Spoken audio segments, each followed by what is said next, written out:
Hello everyone, welcome to KK4Z, and my name is Scott, and I have just made it down to the Stephen C. Foster State Park located in the Okefenokee Swamp.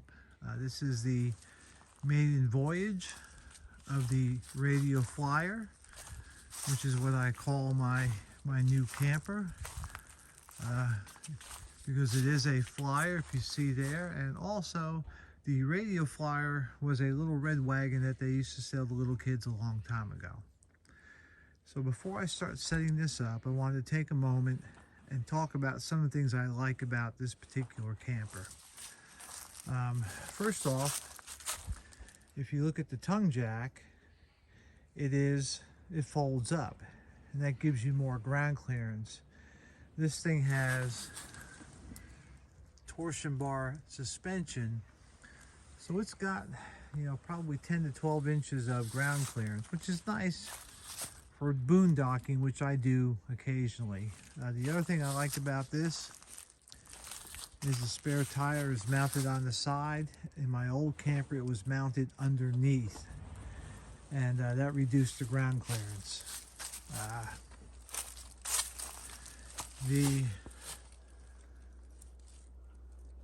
The AC unit is a Dometic, which is a very well-known brand, with a max fan, roof vent. Also, it has industrial strength racks on top that you can support 250 pounds. Pretty nice. All right, stepping along to the back. It has double doors, and the nice part about this is I can pull the bedding out, and then that is almost all cargo area. Moving along to the side, this side, here is the door, the big door, and then the smaller door is the kitchen or the galley. So, like I said, I just got here. I did want to take a picture or two before I started setting it up, and I'll go ahead and do that now, and I'll check back in. We'll talk to you later. All right, back again. I've got the camper a little bit more set up this time. We're getting ready to rock. It's going to get dark here in just a little bit, so I've got to kind of hurry. But this is the setup for the Radio Flyer, and some of the neat things about it. Down here, you can see the stabilizer jacks, and there's 4 on this one, which is nice. My other one only had 2. That right there is a table, and let me show you where that goes. It hooks in on these 2 and comes out this way. The only bad thing is you can't open your tongue box with that, and I have it unhitched right now because that's where my gas bottles are. I need to take one out and then hook it up where that green thing is via a hose to run my 2-burner stove. I have a 45 quart 12-volt refrigerator that keeps things nice and cold. The only little quibble I have so far about this is that this track, when it slides out, it doesn't lock open, but I had a door stop, and so that's where it is, and that's fine. That's minor. Tonight, when I get everything set up, this will go. I'll close this again after I eat because I won't need it till morning. All right. So, moving into the inside, it's a little sloppy. Like I said, we're still setting up. These 2 mattresses came with the unit, and you could either have them side by side or one on top of the other. By myself, I like them one on top of the other. And then this is some memory foam I had, and so I brought it along just to try it. But what's nice is I got all this space to operate. This box right here is, I call it my shoe box. When I'm inside, I take my shoes off. It just makes things a little bit easier not to get dirty. Over here is my power panel. a 120 outlet, a 12 volt outlet, a Jensen stereo systems, AM, FM, pretty nice. And then on top here, I have a storage box that just has general storage stuff. I have that clear box, has some more cooking stuff. And then I have a microwave. Now I tried to travel with the microwave up here, and that didn't work. So what I'm going to have to do is when I get ready to go home, I'll take this off and put it on the floor until I find a better way to secure it. But you can see, you know, I have plenty of room. Okay, looking up here is the vent, the max fan vent. And then this one has a real RV air conditioner with a heating strip. And it gets pretty warm in here. The walls are kind of furry. I have plenty of light. And so I'll give you a view from the back.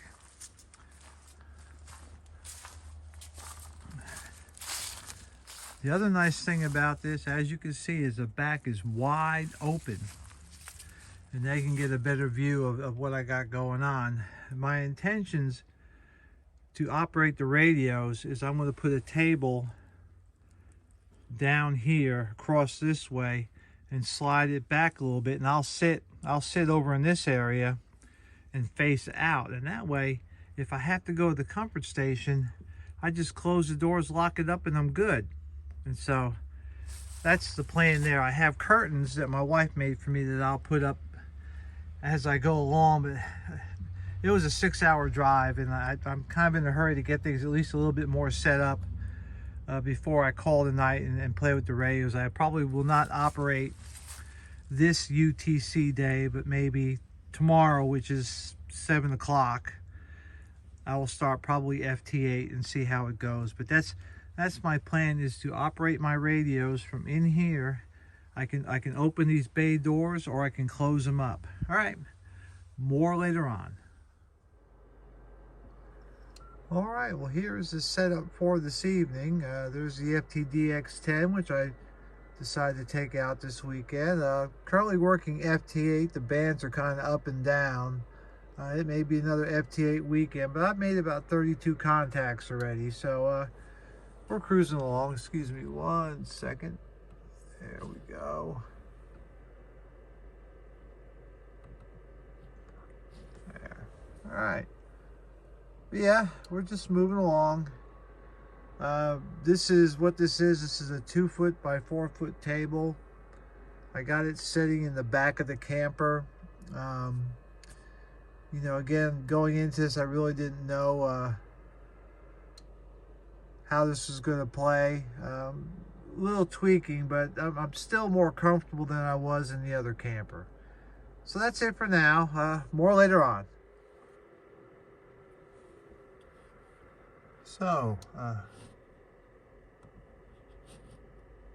band conditions tonight are pretty bad, and just for grins, I went down to 160 meters, and I made 3 contacts already on 160 meters, and it's only 0055 Zulu, which is unusual. The band's usually not quite this open at this time of day. But I'm working it. 160 meters, that's pretty wild. Anyhow, I'll just keep checking back in. All right, well, good morning, everybody. I had a good night, made about 100 contacts last night. Band conditions were really bad. Today may be just an FT8 day.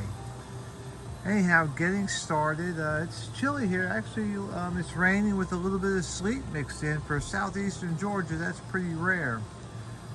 So this morning, I've got a couple things I've got to do. One is I am, of course, going to make myself some breakfast. And number 2, I'm going to reconfigure my radios. They didn't work as I thought they were last night, but that's life. So here's my setup. You know, I have that little table, but that works just as well. So I don't know if I'm going to use that table in the future. It seems like it just more gets in the way. I'm underneath my awning and nice and dry. I had my work area here. My kitchen work area is nice and dry, so all is good. quick overview. Last night I went about the inside, but today it's my old standby antenna, my 29-foot random vertical up in the trees with a homebrew 9-to-1 unning and a 1-to-1 current balun. And I've got a counterpoise. I think it's running this way. And I worked 8 countries last night, a bunch of states. It's doing like it's supposed to. Just band conditions were bad. Hopefully they'll be better. So I will advise as I go on. A quick view of the interior. This is how I slept. I really like this setup. What's gonna go is I'm gonna take that table out and maybe put the radio on the bed like there on a piece of wood I have, and then I have a little lap desk that I may try to use to make it a little more easier. The problem is that the table's too tall and the radios are the stuff is too far away for me to be comfortable. So, but it's still a lot better than what it was in my old camper. I was much more comfortable and I can get around much more. I can semi-stand up in this space, which is something I couldn't do in the other camper. It kind of helps with putting your pants on. But anyhow, all is good, and I will check back in later. Alright, I know this video is a bunch of shorts, but I'm doing lots of experimentation here. Right now I've got about 193 Qs. It's about, let's see, 11:30, 11:45. And I've reconfigured my camper a little differently. This right here is a lap desk that I was using in the other camper. And I like this configuration better, but what I'm going to do is I'm going to build a better desk, a little bit longer, comes out to here. And it's only going to have legs on this side. So when I'm using it, it'll be just like this, where I have, right now it's on my knees, but I'll have a leg over here, and then it'll rest on top of my bed over here. And then when I want to get up and move, I just push it that way or slide it that way, and I can put it over there. When I'm ready to travel or ready to sleep, I can just take all this stuff, put it on the floor, and call it good. But I'm very comfortable. I've been sitting this way for a couple hours, and it's working real good. So far today has been an FT8 day. If you look up here, I'm on 10 meters right now, but it's been kind of shaky and flaky. So I've been moving around. My money band today has been 40 meters. That's where I think I've gotten the most contacts. I got a handful on 160 even. So I'm just kind of moving around. I may get some CW later if the bands pick up, but the bands really aren't that good. It's kind of hard to do CW. So again, this is just kind of how things look in here. I'm really, really pleased with this camper. The heater works phenomenally. I have to turn it on and off sometimes. It gets so warm in here, but it's good. I'm going to work this for another couple minutes and then take a break for lunch and maybe break down the outside a little bit. We'll talk to you later. Alright, another short that I will bind together with all the other videos when I get back home.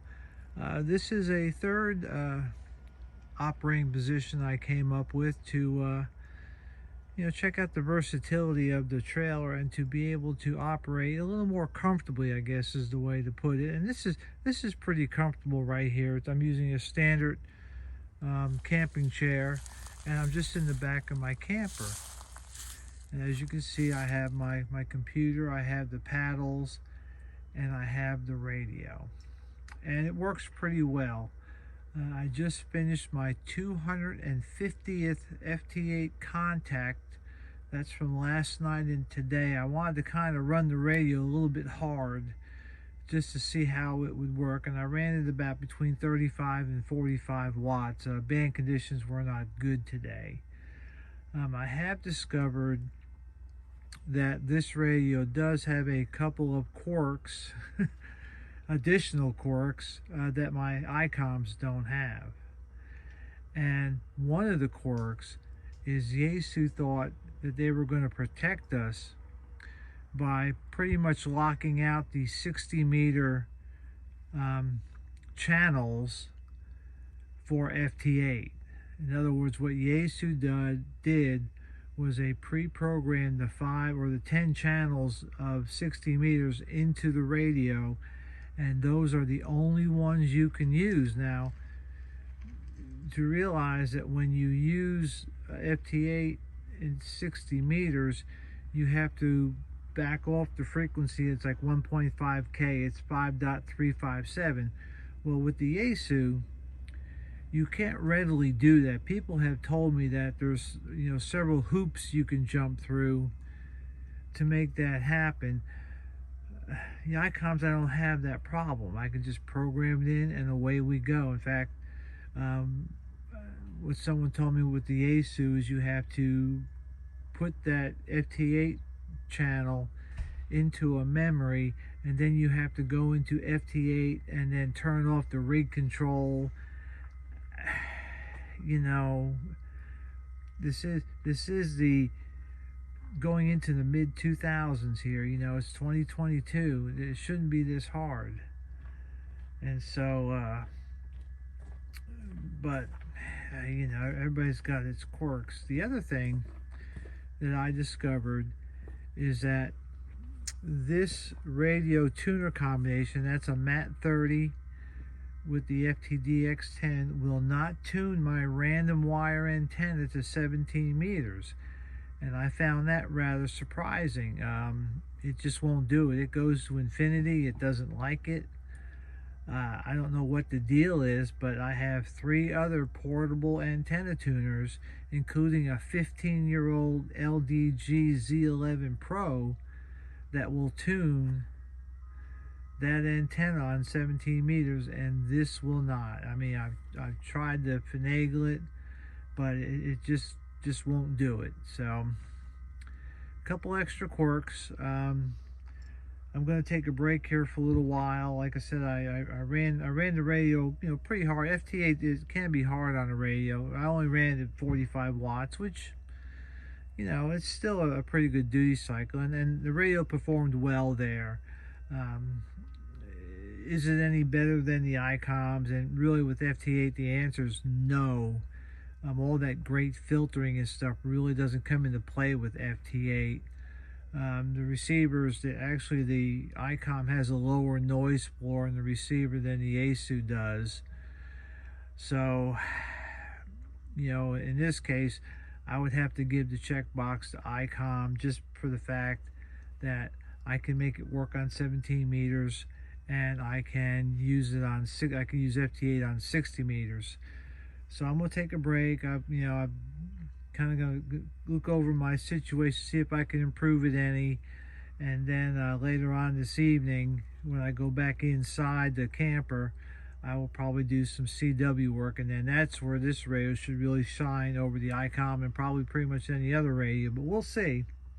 I'll work some tonight. So anyhow, it's kind of an ongoing travelogue sort of thing. I really didn't mean to kind of do it this way, but I am making changes as I go along and reporting what I did. Before I do go, let me check one thing.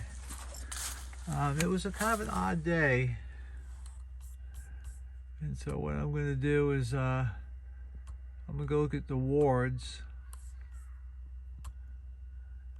And it'll tell me what I did. So it says, according to AC log, I worked 42 states and I worked 10 countries. That's a good number of states. Typically I work a few more countries than that, but the band conditions were pretty bad.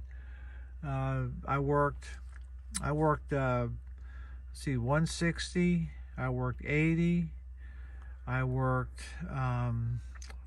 40, 30, 20, then I think 15, 12, and 10 meters. So, pretty good turnout. But like I said, tonight I'll probably get on either 30 or 40 CW, and we'll fool around with that for a little while. So that's it for now. We'll talk to you later.